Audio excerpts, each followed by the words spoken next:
Okay, irritation alert over this breaking story about the disgusting and dangerous lies by Donald J. Trump because they're getting worse by the day. Only 35 days out from the election, and this breaking story is absolutely awful, which I'll tell you about in a few seconds. But what really bums me out, actually gets me in kind of a rage, is the fact, do you think Fox News will actually push back on this?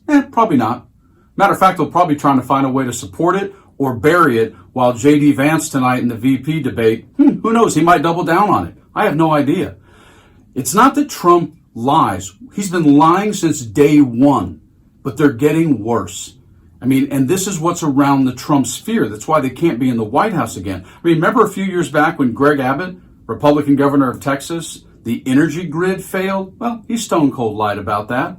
And then what did Ted Cruz do at the same time as a senator of Texas? Yeah, while his constituents were freezing to death, he actually just jumped on a plane, decided to go down to Cancun and have some pina coladas with his family, except he got caught.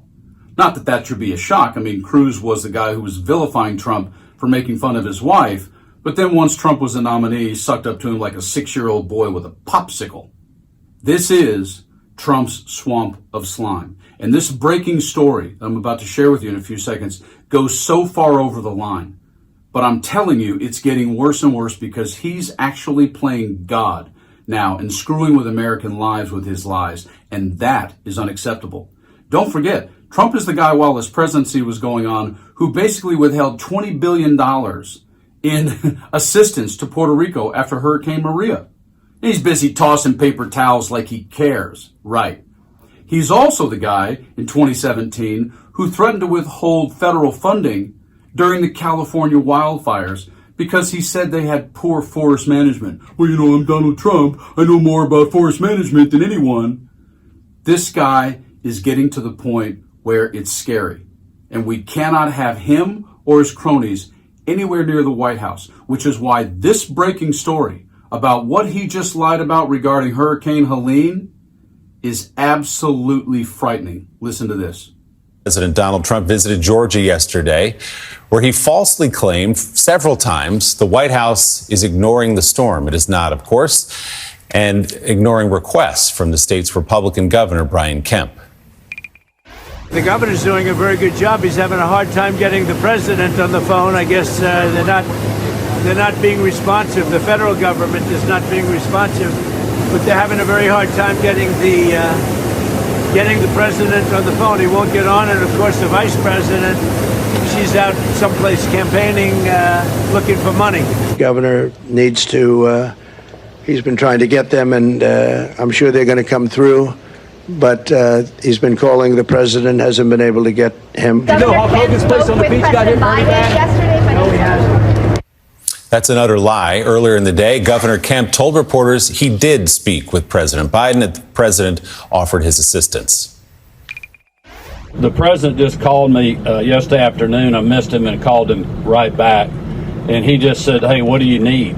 And I told him, you know, we got what we need. We'll work through the federal process. He offered that if there's other things we need, just to call him directly, which I appreciate that. So President Biden, of course, spoke to the governor of Georgia, as the governor just underlined there.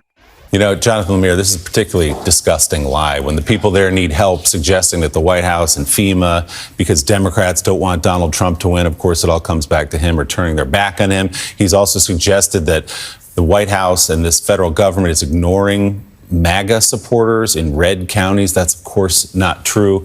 Just not even in this moment of destruction and devastation and people needing clarity and help so badly, can't even put his ego and his cheap insults aside in this moment. Refuses to do it. Rooting against the country is one of the themes from Donald Trump. And this is a moment where this is a particularly dangerous lie, because if he's out there saying, well, hey, the federal government's ignoring those who are impacted by the storm, that may discourage those impacted by the storm from even seeking help.